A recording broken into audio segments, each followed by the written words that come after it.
নমস্কার। সকল বন্ধুদের জানাই আমার আন্তরিক শ্রদ্ধা। আমার আজকের বিষয় পটাশিয়াম।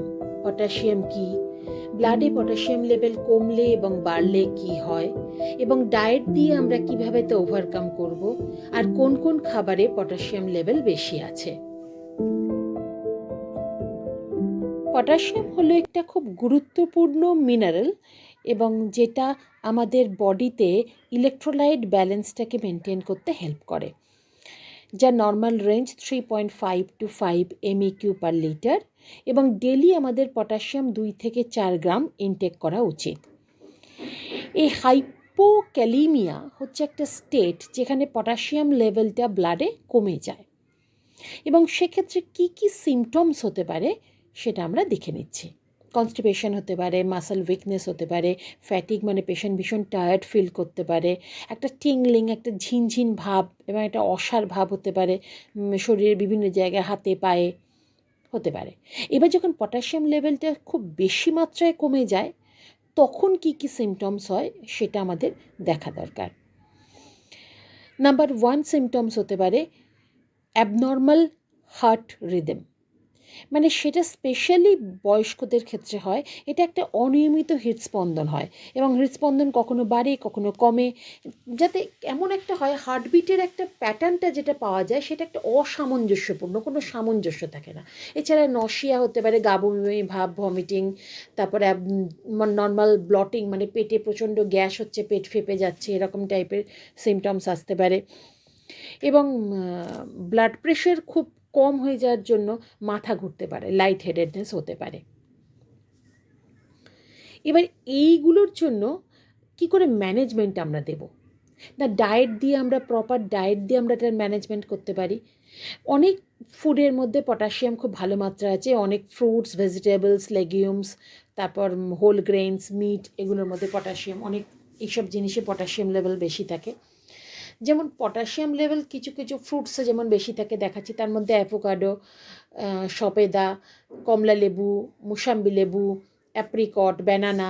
তারপর ভেজিটেবলসের মধ্যে যেমন পট্যাটো, তারপর পালং শাক, উচ্ছে, ব্রকলি, কলিফ্লাওয়ার, বেগুন, এইগুলোতে পটাশিয়াম লেভেলটা বেশি থাকে। এবং পটাশিয়াম লেভেলটা হাই মাত্রায় থাকে ড্রাই লোটাস স্টেম, মানে অনেক জায়গায় এটাকে বলে কমল কাঁকড়ি। এবার অনেক নাটসে যেমন ক্যাজু নাটস, তারপর অ্যালমন্ড, আখরোট মানে ওয়ালনাট যেটা, সেখানে পটাশিয়াম লেভেলটা বেশি মাত্রায় থাকে। এছাড়াও পালসেস মানে অনেক ডাল, যেমন হোল গোটা মুসুর ডাল, গোটা মুগ ডাল সবুজ রঙের, আমাদের দেশি ছোলা, তারপর ছোলার ডাল, এইগুলোতে পটাশিয়াম লেভেল কিন্তু বেশি মাত্রায় থাকে। এবার এই যে দুরকম মটর দেখানো হয়েছে, সবুজ মটর এবং ড্রাই মটর। সবুজ মটরে পটাশিয়াম লেভেলটা কম থাকে, কিন্তু ড্রাই মটরে পটাশিয়াম লেভেলটা আবার বেশি থাকে। ঠিক আছে, এইগুলো হচ্ছে পটাশিয়াম রিচ ডায়েটের মধ্যে এগুলো পড়ছে। এবার হাইপার ক্যালিমিয়া, আমরা হাইপোক্যালিমিয়া দেখলাম, এবার হাইপার ক্যালিমিয়া যখন পটাশিয়াম লেভেলটা বেশি হয়ে যাচ্ছে, সেক্ষেত্রে এটা কখন হয় না, সাধারণত রেনাল ফেলিওর, অ্যাডিশন ডিজিজ, বিভিন্ন মেডিকেল কন্ডিশনে এটা হতে পারে। কি কি সিমটমস দেখা যায় না, কার্ডিয়াক এবং সেন্ট্রাল নার্ভাস সিস্টেম ডিপ্রেশন হতে পারে এক্ষেত্রে, এবং তার জন্য কি কি সিমটমস দেখা দিতে পারে না, মেন্টাল কনফিউশন হতে পারে, উইকনেস হতে পারে, নামনেস হতে পারে, এইসব সিমটমসগুলো দেখা দিতে পারে হাইপার ক্যালিমিয়াতে যখন পটাশিয়াম লেভেলটা বেশি হয়ে যাচ্ছে। এবার এই পটাশিয়াম লেভেলটা যখন বেশি হয়ে যাচ্ছে তখন আমাদের কি করতে হবে না, রেস্ট্রিকশন করতে হবে, পটাশিয়াম রিচ যে খাবারগুলো সেগুলো আমাদের রেস্ট্রিক্টেড করতে হবে।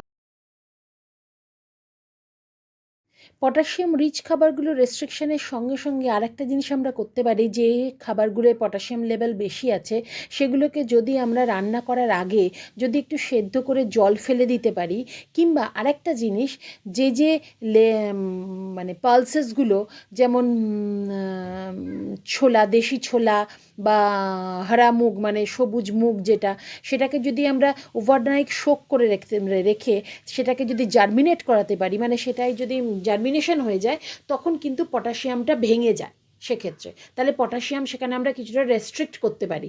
এইভাবে আমরা পটাশিয়াম লেভেলটা কিন্তু ফুডে নিজেরা কমাতে পারি।